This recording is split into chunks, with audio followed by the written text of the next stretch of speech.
예, 자, 마무리 한 시간 이제 더 마무리 말씀을 나눕니다. 아까 그 두 번째 시간에 성경이라고 하는 것은 사람이 믿을 수 있는 그런 내용들이 아니다라는 거. 사람의 어떤 무엇이라도 사람에게서 나온 것을 가지고는 천국에는 절대 들어갈 수 없는 것이다. 하나님의 생각과 사람의 생각은 너무 거리가 멀다. 이제 이것을 예로 들어서 몇 가지 말씀을 드렸었어요. 말라기 4장 5절로 6절을 읽고 시작합니다. 다 본인의 성경을 찾아서 읽습니다.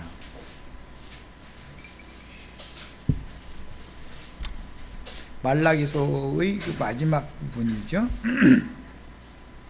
보라, 여호와의 크고 두려운 날이, 이 여호와의 날이라고 하는 거 구약성경에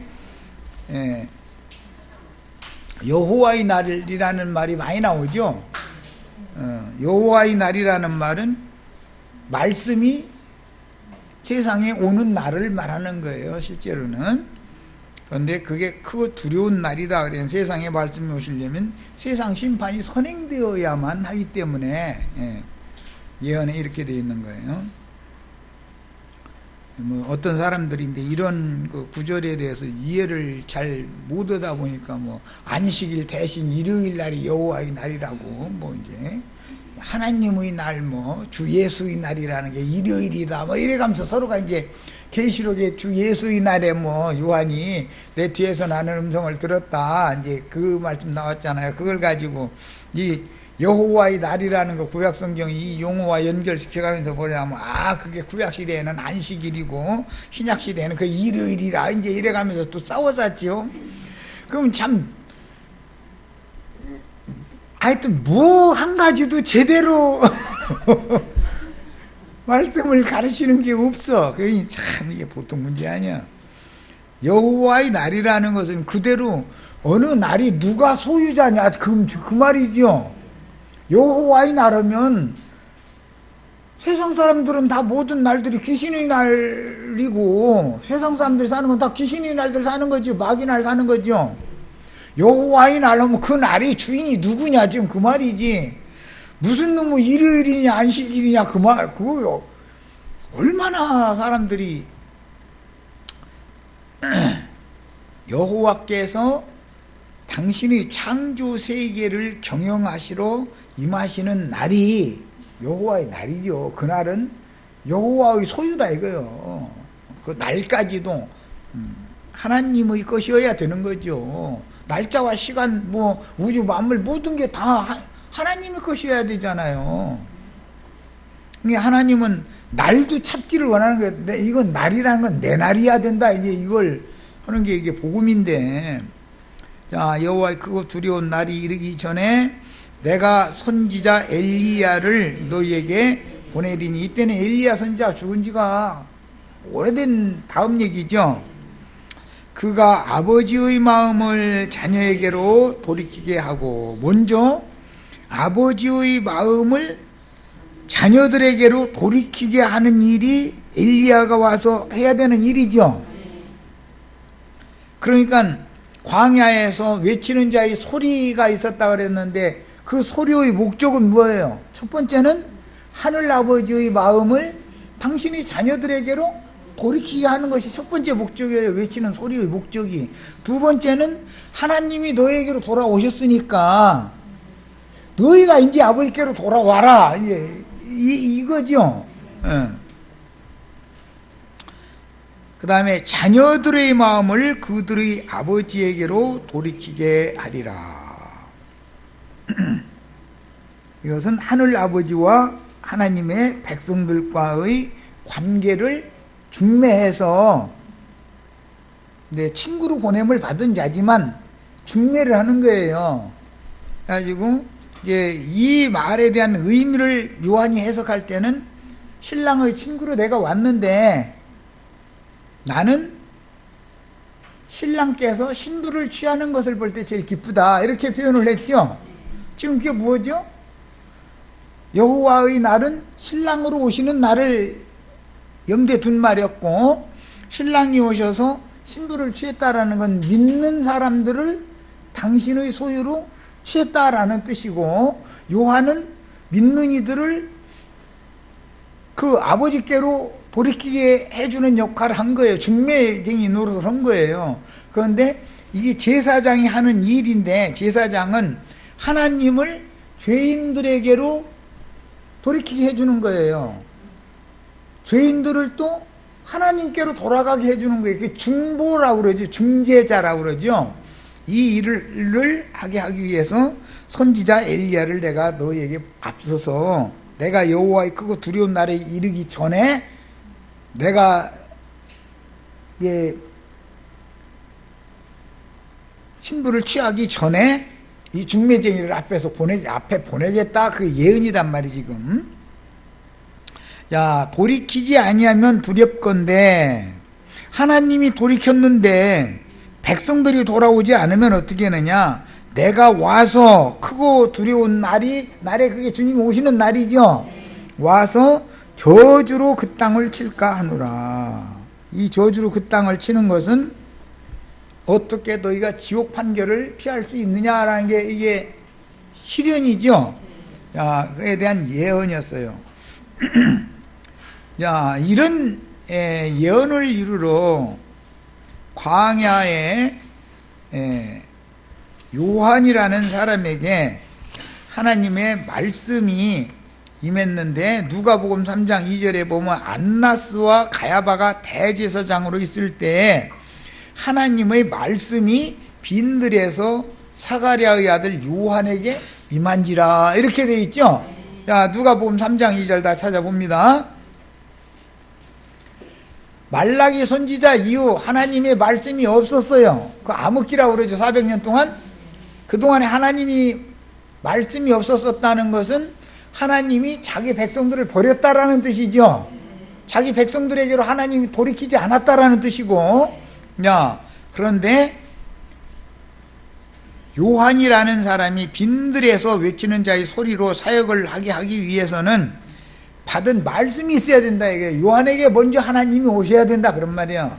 야, 안나스와 가야바가 대제사장으로 있을 때에 하나님의 말씀이 빈들에서 사가랴의 아들 요한에게 임한지라.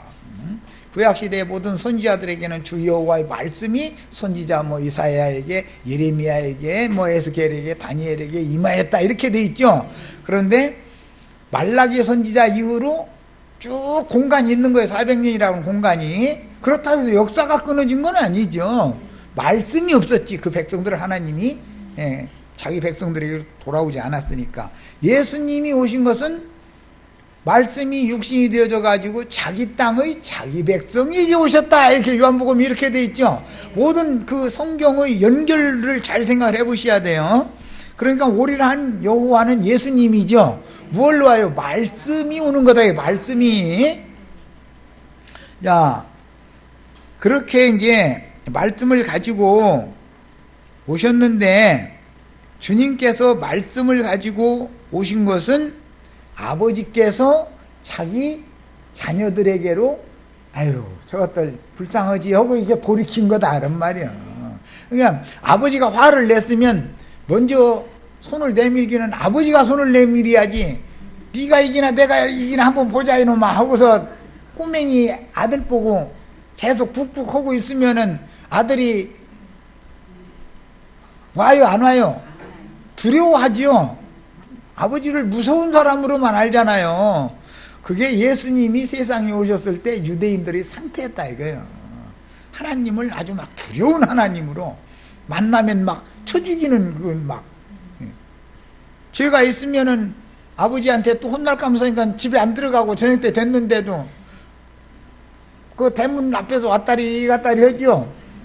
혹시 문 열고 아빠 눈에 띄어가지고 용서해주고 들으라고 하라고 지금 멀리 가도 않고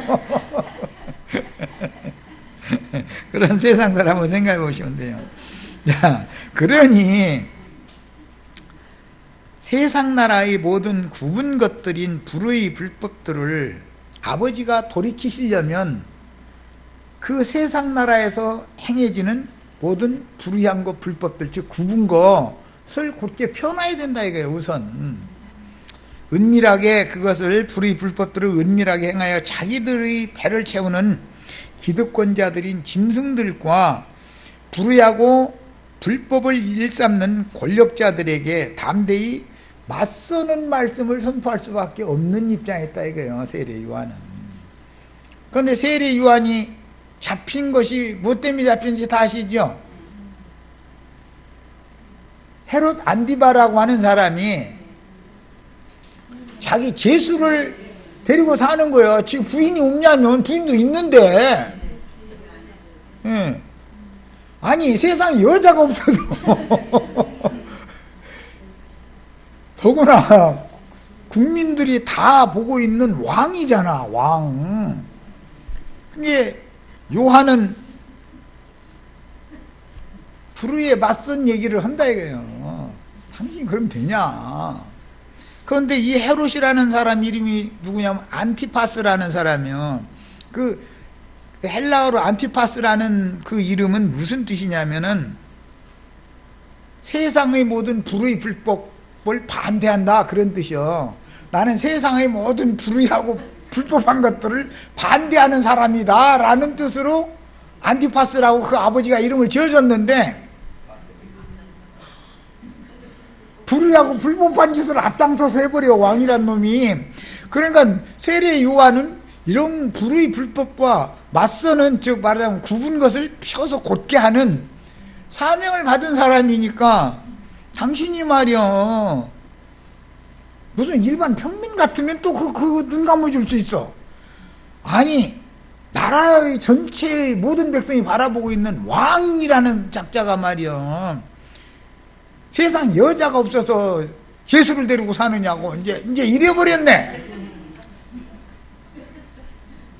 그러니까 헤롯이라는 사람은 양심이 좀 있는 사람이라 떠는 거예요, 그 말에 대해서. 그런데 헤롯의 첩이 헤로디아라고 하는 빌립의 아내 되었던 그 제수지, 그러니까 헤롯으로 오자면, 고녀는 요놈 너 한번 보자 요놈, 이제 이러고 이제 칼을 갈고 있는 거야.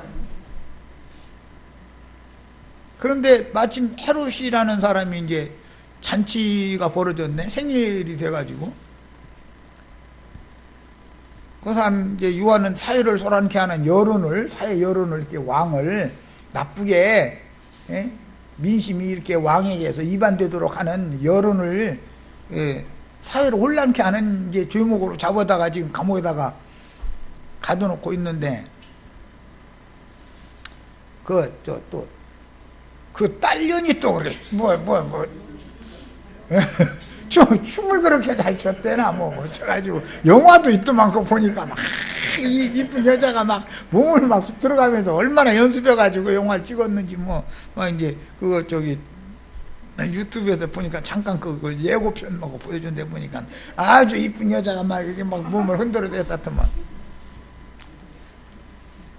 아니 그 춤에 헤롯을 축하해 주는 사람들이 감동 먹어버렸네 또. 그러니까 이 헤롯이라는 사람이 요한을 두려워하고 떨다가도 한 잔 걸치고 나니까 이게 헷가닥 가가지고 가짜는 소리를 하는 거야 또. 야, 내가 너한테 상을 주고 싶은데 너 오늘 수고했다고 말해. 내 생일 잔치를 이게 빛나게 해줬다고 말해가면서 너 원하는 거 있으면 나라 반이라도 내가 너한테 주고. 사람이 술 취하면 남자는 헛소리 하는 거거든 그게. 그래서 남편이 술 취해가지고 얘기하면 반은 헛소리다 하고 들으면 딱 맞아. 평상시 같으면 안 할 소리를 쓸데없는 소리 하는 거거든.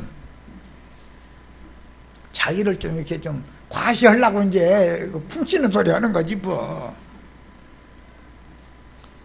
그러니까는 저 애미한테 가가지고 왕께서 말이야 나한테 큰 상품 준다고 그러는데 뭘 구할지를 다 생각이 안 나서 말씀을 못 드리고 왔는데 뭘 구할까요? 했더니 잘 됐다 쟁반 깨끗이 닦아서 줘가면서 저 감옥에 그 유한이라는 놈이 있는데 막 목 쳐가지고 쟁반에다 다 달라고, 그걸 상품으로 달라고 하라고. 아, 그러니까 또 헤롯이라는 놈은 예기치 않게 유아급씨 저 의붓 딸이 그걸 요구하니 약속해놓고 나서 안 지킬 수도 없고, 그래서 사람 보내서 이제 요한을 옥에서 꺼내서 이제 댕강 목을 쳐가지고서 쟁반에다 이게 담아서 이제 줬대는 거잖아요. 자, 이 사건이 엘리야의 승천을 실현하는 얘기다 이런 말이야. 엘리야가 뭐 불말이 이끄는 불병거를 타고 회오리 바람에 막 하늘로 승천했다 그래가지고 엘리야는 죽지도 않고 막 휴거됐다 막 이러고 있는 거예요. 그런데 요한은 오리라 한 엘리야가 온 거죠. 그러면 요한이 전하는 말씀이나 요한의 사역이나 요한의 죽음은 엘리야가 모형으로 구약시대에 살다 간 그 모든 모형 그림자를 세례 요한을 통해서 지금 실현하는 거 아니에요. 그러니까 요한이 갑작스럽게 회오리 바람이 불어닥치니까 갑작스럽게 세상의 불의 불법과 맞서다가 억울하게 잡혀간 거지. 그러니까 하나님의 말씀 맞든지 하니까 잡혀가가지고 이제나 나갈라나 저제나 나갈라나 자기 깜냥으로는 난 죄가 있는 게 아니니까 헐레기 온 거지. 그런데 세상의 판단이라는 것은 하나님의 판단대로 진리대로 판단을 해요. 왕맘이에요. 왕맘이요. 이 사람 또 내놓으면은 백성들과 자기 사이를 멀어지게 할 사람이지 가까워지게 할 사람이 아니잖아요. 이 사람 내놓아야 되겠어요? 안 내놓아야 되겠어요? 당연히 안 내놓지. 예, 나도 한영제도 이제 큰 집에서 잠깐 와보라고 할 땐 좀이야 뭐 쪽지 보내요. 잠깐 좀 물어볼 말이 몇 가지 있다고 이렇게 해서 보내면 왜 그러나고 아무 생각 없이 가면 안 돼. 이게 이제 때가 왔구나 그러고 가야 되는데, 그 큰 집에서 쪽지 보낼 때는 몇 가지 이렇게 좀 물어볼 것이 있으니까 좀 몇 시까지 좀 어디로 좀 와주시라고 이렇게 정중하게 쪽지 보내는 거거든. 그러면 그 쪽지 받으면 이제 때가 됐구나 이제 이러고 가야 되는데, 혹시 가서 좋은 얘기 몇 마디 나누다가 또 나올라나 이러고, 얼마나 어리석은 사람이에요 그게. 그거 하나님의 종손자가 아니죠. 세상 돌아가는 이치를 모르는 사람이지. 예를 들자면 그랬다는 거예요. 이제 그래서 천국에 침노하는 길이 주님이 오시는 길과 같은 길이다 이거예요. 주님이 그 길로 오셔가지고 그 길로 다시 아버지께로 돌아가는 거니까, 오셨던 길로 돌아가는 거예요. 그래서 구름 타고 올라가신 것이 주님 다시 오시는 길 똑같은 길이죠 그게. 이제 이런 거예요. 그럼 또 구름 타고 갔다 아니 엘리야도 구름 타고 간 거지 사실은. 그런데 구름 타고 갔다고 하지 않고 불말이 이끌어주는 불수레를 타고 갔다. 근데 불수레가 그게 구름이란 말이에요 사실은. 구름수레라고 그러는 거죠. 이게 상징이다. 그래서 짐승인 헤롯에 의해서 예기치 않게 갑작스러운 회오리 바람이 불어닥치니까 생각지 않게 목베임을 덩그덩 당한 거예요. 이것이 불말들이 이끄는 불수레를 타고 회오리 바람에 의해서 하나님의 영광 앞으로 승천한 것을 보여주는 그림이다 이런 말이에요. 요한같이 죽는 걸 말한 거다 이런 말이에요. 엘리야의 승천이라는 거는. 그 다음에 지금 말라기서를 읽은 것처럼 여호와께서는 침례자 요한의 사역을 통해서 자기 땅 자기 백성들에게 오실 때 하늘 아버지의 말씀과 함께 오시는 것이다 항상. 그러려면 말씀이 임한 어떤 선지자가 증거하는 전도의 말씀이 하나님의 소리다 이거예요. 이게 그게 하나님의 나팔이라 그러는 것이고, 계시록 7 나팔 얘기 나오면은 그분의 일을 위해서 보냄받은 종 선지자들이 선포하는 말씀 선포를 말하는 것이지, 허공에서 무슨 아기 천사가 무슨 트럼펫을 막 불어가면서 그 뒤에 예수님이 또 오시고, 이거는 고대 사회에서 왕이 어디에 행차를 하실 때 길잡이를 앞에 보내서 길을 먼저 닦아놓고 그 다음에 왕의 그 행차가 이게 지나가는 그런 것을 염두에 두고 성경이 기록이 된 것일 뿐인 것이지, 이 말은 사실은 주님이 오시는 길은 곧 돌아가시는 길도 같은 건데, 그거는 세례 요한이 어떻게 주님 앞에 보냄을 받아서 말씀이 보낸 거죠. 말씀이 임하니까 말씀을 전할 수밖에 없죠. 그런데 요한에게 준 말씀은 불의 불법과 대적하는 말씀을 받은 것이지 세상의 불의 불법과 동조하는 말씀을 받은 게 아니다 그요. 예. 그러니까 무슨 청와대 조찬 기도회에 와서 축복해주고 그런 말씀 받은 게 아니요. 하나님의 종들은.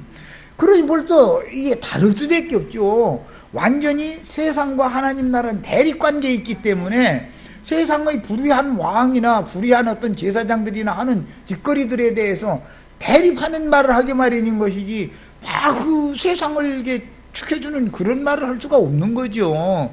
그러면 영이, 세상의 영과 하나님께로부터 보냄받은 영이 다르기 때문에 당연히 세상 권세자들은 하나님 보낸 종들을 박해하고 죽이게 돼 있는 거다, 이런 말이요. 이것은 아주 기본 상식이요. 그러니까 이처럼 사가랴의 아들이 광야에서 외치는 자의 소리로 주의 오시는 길을 미리 준비하게 하셨고, 주님은 이렇게 준비된 길로 와서, 이건 회개한 영혼들을 통해서 왔다, 이 말은 광야길로 왔다라는 말인데, 광야라는 이 말이 문자대로면 유대지파의 기업으로 주신 유대 광야예요, 문자대로는. 그러나 이것은 버림받았던, 황폐화되어져서 버려졌다시피 한 아브라함, 이삭, 야곱에게 기업으로 준 광야를 상징하기 때문에 회개하고 돌이킨 영혼들의 상태를 광야로 상징해 놓은 것이다, 그런 말이에요. 성경이라는 것은 우리 형제 자매님들이 다 지금 광야 같은 인생인들이죠. 또 세상 자체가 광야야. 자, 이렇게 다 이제 지금부터 나오는 모든 단어들은 전부 지금부터는 영적인 해석을 요구하는 말로 구성이 되어 있다, 이거예요.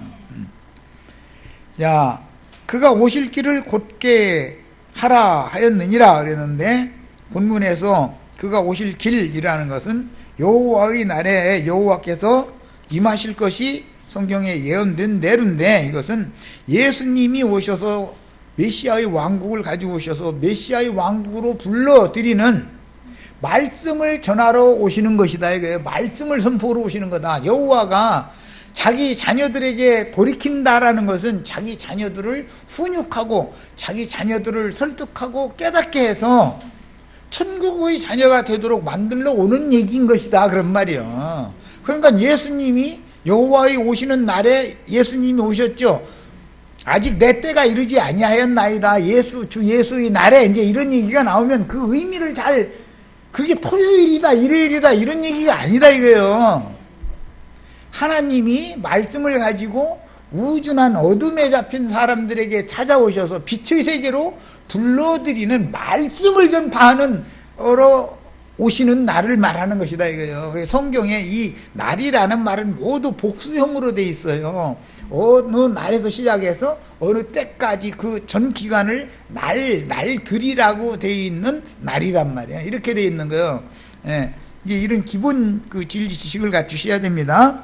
자, 이래서 굽은 것은 곧게 펴고, 그 다음에 높고 아주 굴곡이 넘어진 것은 평탄케 하고, 굽은 것은 곧게 하고 높낮이가 너무 심한 것은 평탄케 하고 해가지고 대로를 닦아 놓는다, 이거예요. 그 대로가 닦여져야 주님이 오시는 거다, 이거예요.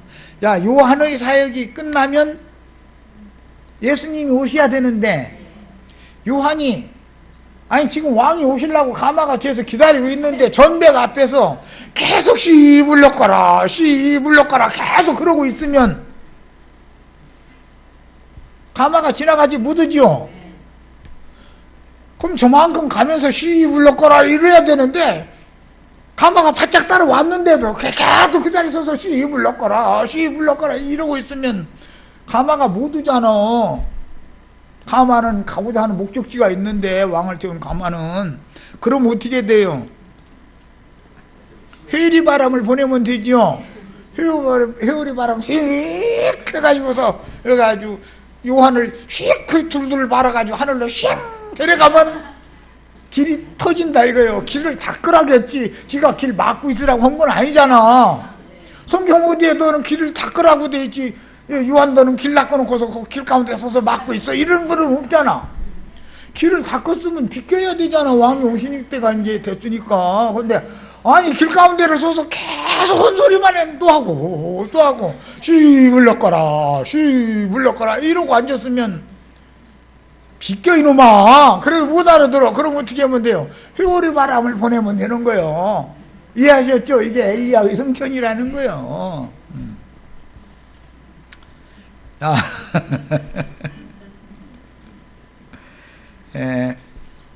시편 84편 5절을 읽겠습니다. 찾아서 본인의 성경을 찾아 읽습니다.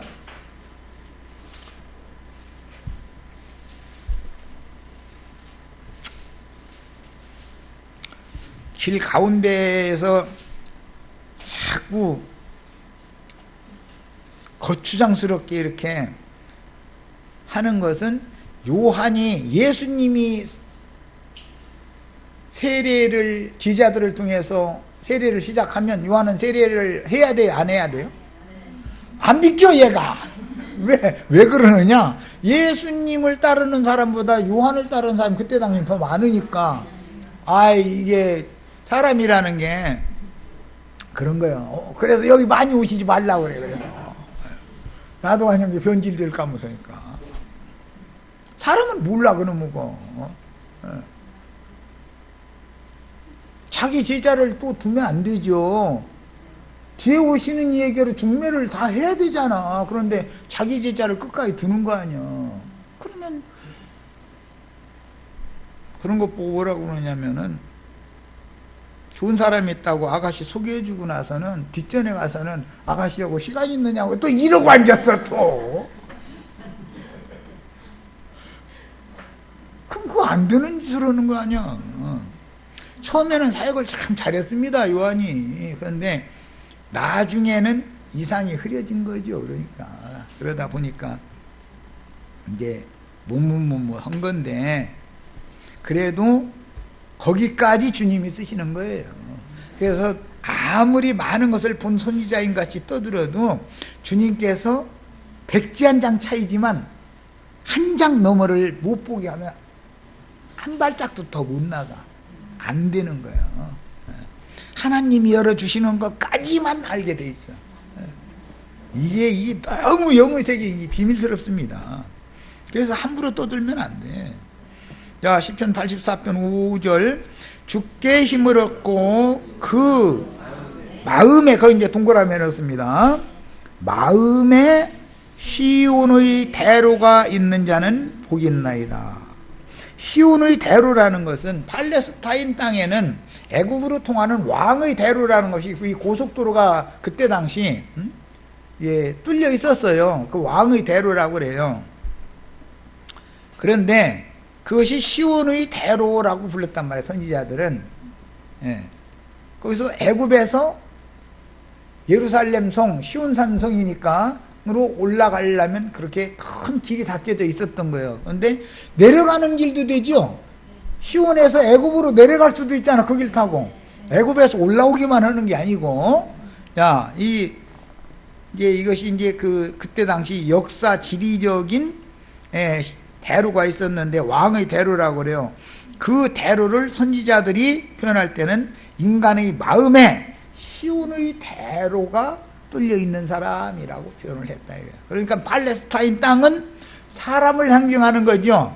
팔레스타인 땅의 유대 광야를 딱 직통으로 이렇게 자루 그어놓은 것처럼 딱 그어가지고 왕의 대로가 뚫려 있는 거단 말이야. 팔레스타인 땅의 지리도 좀 아셔야 돼. 그래서 지도 같은 것도 좀 보고 그러셔야 돼. 이거는 실제로는 천국 복음을 들은 인간들의 마음이 하늘로 향하는 길이 뚫리는 것을 상징한다 이거예요. 팔레스타인 땅에 왕의 대로가 이렇게 뚫려 있는 거는, 자, 이제 마태복음 3장 4절에 이 요한은 뭘 옷을 입었다고 돼 있죠? 약대 털 옷으로. 약대는 커지요, 짐승이. 그러니까 뭐 조그마한 뭐 무슨 쪽제비 털로 뭐 옷 만들어 입었다 그러려면 그 가죽 공장에서 갖다 꿰매야 되잖아. 그런데 약대는 크니까 가죽 벗기면 둘둘 이렇게 마르면 되지요. 그래서 약대 털옷을 입었다 해야 됐는데 가죽은 입은 거죠. 말하자면 오늘날은 이제 그 공장에서 잘 해가지고 가죽 옷 비싼 이제 옷 해서들 팔고 그래가지고 또 그 뭐 그 반대하는 사람들 뭐라 하는데 또 저 가죽 옷 막 입지 말라고 또 반대하는 어떤 우리들 환경 운동하는 사람들 있잖아. 짐승 함부로 죽이지 말라고. 자, 약대 털 옷을 걸치고 나서는 허리에는 가죽으로 질컹 이렇게 그냥 동인 거예요. 예. 이게 제사장의 아들이 이러고 있으니 사가랴하고 엘리사벳은 속 터지죠. 이러고 있는 모습을 보면 저 짐승이요, 인간이요, 도대체 지금 왜 저 사서 저 고생을 할까? 집이 없어, 밥이 없어, 왜 저래? 이러는 거 아니에요 지금. 우리 형제 자매님들 같으면 열불 터져야 안 터져요? 나 같으면 열불 터져도 나는 숨 넘어가 못해. 성질도 급한 데다 대고.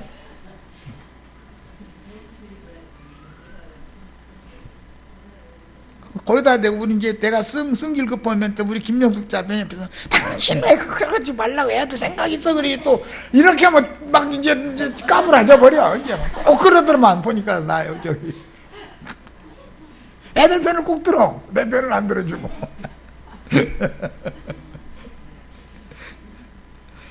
성질이 급하기 때문에 막 나를 막 지금 막 끌어올르는데 거기다 기름에다 불을 딱 그어대는 사람이 옆에 있어. 또 성냥 이렇게 딱 하고서 켜대려고 아주 준비하고 있어. 이러면 막 활활 타버리는 거지 뭐. 이제 뭐 그럼 뒤집어지는 거지 뭐. 요한의 아버지 어머니도 사람인데 안 그랬다고 누가 보장하겠냐 이 말이야. 그러면 가난해 터지고 뭐 천민이고 그런 가정도 아니잖아 지금. 제사장에서 정말로 귀하고 귀한 외동아들 하나 늦둥이 뒀더니 혼자는 짓이 이러고 무슨 뭐 약대 털고 가죽 벗겨가지고 둘둘 밟고 이러고 다니면서 혼나 소리 회개하라 천국에 갖고 왔네 이러고 광야에서 이러고 앉았으면 이게 정말 사람 죽을 일이요 이게. 거기다 대고 뭐 가죽으로 띠를 띠고 음식은 메뚜기와 석충이었더라고요. 메뚜기나 잡으러 다닌다고 뭐 했었고. 이게 참 쉬운 얘기 아닙니다 이게 알고 보면. 그래서 이걸 문자대로만 이렇게 만약에 성경을 본다면 성경이 사람이 믿을 수 있는 말이에요. 이게 도저히 이 말씀을 믿어서 구원을 받아 천국에 간다? 천국에 들어간다? 이게 가능한 얘기예요? 그런데 기독교인들 다 자기는 믿어서 구원받았대잖아. 다. 그럼 뭘 어떻게 믿었냐? 그냥 우리 저 부역장님이 그냥 가시자고 해가지고 좋다고 우리 교회 제일 좋다고 그래가지고 뭐 세계에서 제일 큰 교회다 뭐 해가면서 그냥 해서 데리고 댕기다 보니까 내 예수 믿게 됐다는 거예요. 나 이렇게 말하면 그 사람 뭐 뭐라고 했어요? 뭐라고 했냐고. 그런데 목청문 그 사람들이 또 왜 그렇게 큰지 모르겠어. 목소리는. 이제 이 말씀이 열왕기하 1장 7절로 8절에 보면 왕이 그들에게 이르되 엘리야를 죽이려고 했던 그 왕 얘기예요. 올라와서 너희를 만나 이 말을 너희에게 한 그 사람은 어떤 사람이더냐 하니까 그 이제 50명의 군사들이 이제 와가지고 하는 소리가, 그는 털이 많은 사람인데 허리에 가죽띠를 띄었더이다. 이제 이 말씀 가지고 저 어떤 목사님 설교 소리 들어보니까 엘리야는 털 보였었다고, 막 털이 많았었다고 막 해가면서, 근데 뭐 물론 뭐 털 보였을 수도 있지 뭐. 이 말은 짐승같이 살았다 그 말이잖아. 사람이 털이 많다라는 것은 누가 생각나요? 에서가 생각나죠. 야곱은 반대로 매끈매끈한 사람이 되잖아요. 그런데 짐승의 마음이 있는 사람들은 남자도 털이 많은 사람을 여자가 좋아한다는 거예요. 또 왜 그런지는 모르는데 하여튼 그런데 다 그게 짐승은 짐승끼리 좋아하는 거지 뭐. 그 뭐라 보겠어 그걸. 그 사람의 심리가 다 들어있어. 성경에 보면 아주.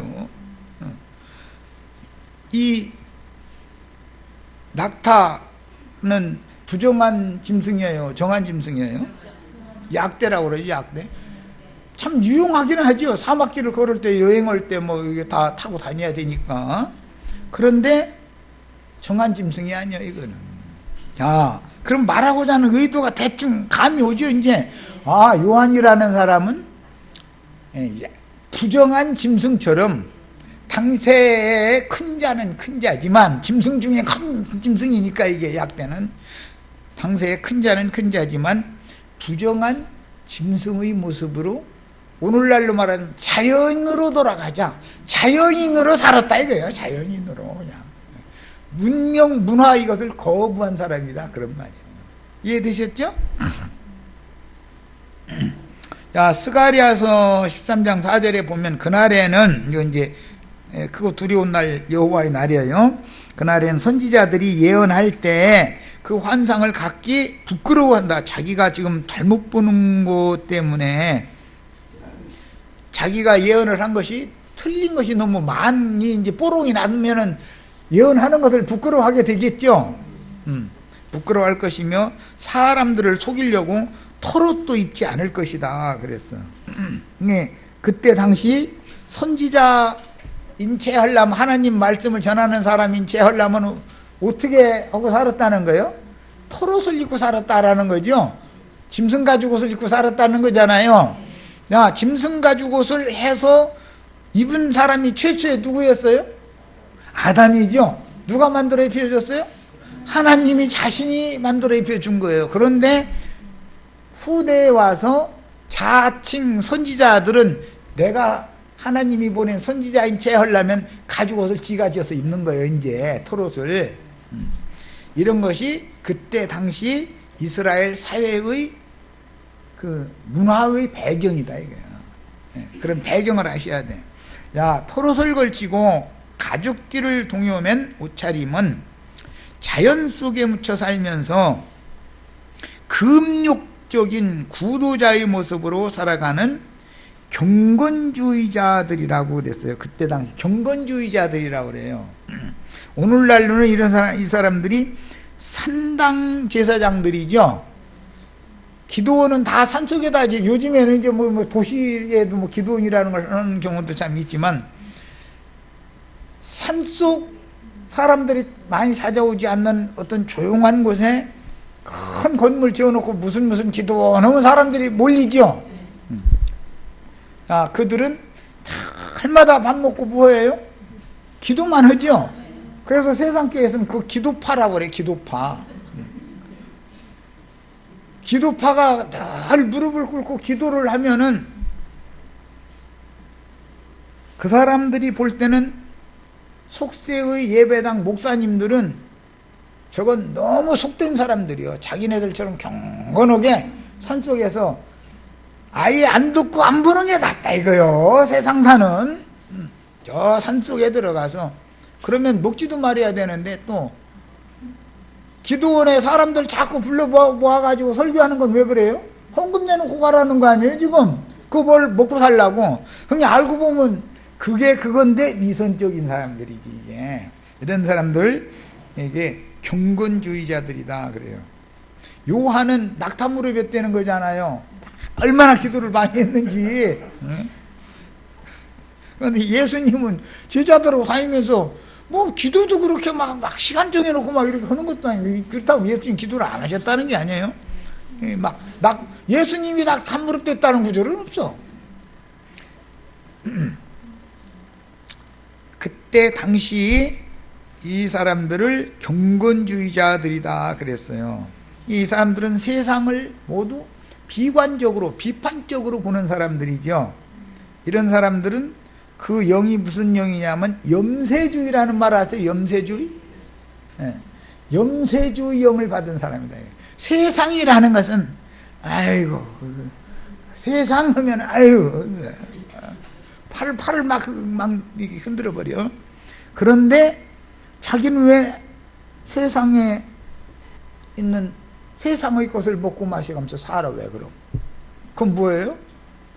그 정신은 염세주의 사상을, 세상에 대해서 매우 비관적으로 생각을 하는 사상을 가졌기 때문에 자신들은 세상과 상관이 없다라고 뭔가 자부심이 대단하다. 이게 자부심이. 그게 그 사람들의 생명줄이요. 그 자존심 꺾어지면 죽는 거예요. 이 사람은 뭘로 산다고요? 산속에 들어가서 기도하는 것이 그게 세상 사람들에 대해서 자기가 은연중에 높임받는, 위로받는 조건이 되는 사람들이다 이거야. 야, 이런 사람들 보고 이제 경건주의자들이다 그랬는데, 경건주의자들이 많이 나타난다는 것은 그 세대를 대변해 주는 거예요. 그 세대가 너무 악하고 타락하면 사람들이 염세주의라는 것이 팽배해 세상의 소망이 끊어지면 사람들은, 우리는 세상에 대해 소망을 끊는 데서는 천국 소망으로 바꿔치기 하기 때문에 문제가 없죠. 문제가 없는 게 아니라 당연히 그렇게 해야죠. 그런데 세상에 대해서 소망이 끊어지기만 하지 길이 없어. 대책이 없어. 그러면 염세주의가 팽배한다 이거예요. 세상을 매우 비관적으로만 보는 거예요. 이런 사람들은 경건주의자들이 되는 거예요. 이게 종교인들이죠. 그래서 경건주의자들을 상징하는 옷차림으로서 부정한 짐승 가죽 재료인 낙타 털 옷은 약대 털옷이죠. 선지자들이 입는 옷으로 보편화되어져서 모든 백성들이 다 그렇게 이해를 했고, 왕이나 지도자들과 백성들의 죄악을 책망하기 위해 하나님께로부터 보냄을 받은 선지자들은 자연인으로 속세를 떠나서 자연인으로 사는 사람이다. 우리는 경건한 사람들이고 너희는 세속 사람이다 라는 것을 구별하는 그런 방법으로, 이렇게 요한처럼 짐승 가죽 옷을 입고 광야에서 외치는 자가 요한만 있었던 건 아니다 이거예요. 그때 당시 여기저기에 아주 그냥. 그런데 요한이 특별히 성경에 지금 소개되는 거예요. 요한만 그때 당시 일을 한 게 아니에요. 그리고 이제 요한은 이 사역을 하는 것이 물로 침례 사역을 하는 거죠. 요단강 물로. 그럼 뭐가 생각이 나요? 얼른 생각이 안 나요? 수리아의 나아만 장군 생각나요? 수리아의 나아만 장군이라는 사람이 선지자 엘리사 때 요단강물에 가서 몸을 7번 잠그면 문둥병이 낫는다 소리를 듣고 그대로 했더니 진짜 낫죠. 세례식, 침례식이라고 하는 원조가 엘리사 선지자다 이거예요. 엘리사 선지자. 그래서 선지자들은 뭐를 했느냐, 그때 당시 광야에서 특히 요단강 줄기가에서 외쳐요. 제가 사람들이 오면 요단 강물에다가 사람을, 오늘날은 침례타에다 놓고 이렇게 한 번만 한 거지만 그때 당시는 7번을 넣었다. 물고문 하는 거예요. 꺼냈다, 넣었다, 꺼냈다, 이걸 7번을 했어. 이렇게 하는 사람들이 한두 명이 아니었다 이거예요. 그때 당시 요한 혼자 이거 한 게 아니고 짐승 가죽 옷 입고 요단강 강변 쭉 강줄기 따라서 강물 속에다가 사람이 이렇게 잠궜다가 꺼냈다가 하는 7번씩 하는 사람들이 많이 있었어요. 오늘날도 인도 그 셈족의 그 종교가 아주 유명한 데가 인도죠. 겐지스 강변에 가면은 그 강이 그게 신성한 강이요. 거기 강 속에 가서 이게 목욕을 하면은 모든 병이 다 낫고 가정사 모든 것이 만사형통 다 해결이 돼. 그들의 신이 그걸 다 해줘. 그리고 그 사람들은 이제 1년 내 진거 죄가 깨끗게 돼버려. 그런 사상이 세례요한 때 이미 있었는데 세례요한 한 사람만 그런 게 아니고 경건주의자들은 그때 많았었다 이거예요. 많았었어요. 그래서 사람들이 세례요한도 그런 경건주의자들 중에 하나라고 봤던 거예요. 자, 오늘은 여기까지만 일단 합니다. 모든 것을 배경을 알아야 돼. 배경을. 엘리사가 나만 장군 보고 요단강에 가서 몸을 7번 잠그라고 한 것은 레위기 14장에서 비롯되는 말인 거예요. 레위기 14장에 보면 문둥병에서 고침을 받으면 흐르는 물로 가서 7번 이렇게 뿌려야죠.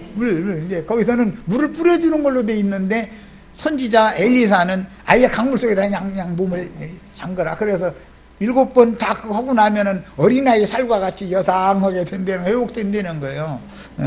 다 오늘 우리 지체들한테 오늘은 내가 이제 7번 잠지는 않을 거 이제 다 목요일 날 아주 이제 이게 늦다. 했다 이제 7번씩 다 해드릴 테니까 그때 다 오셔서 이제 다 정결하게 되시기를 바래요.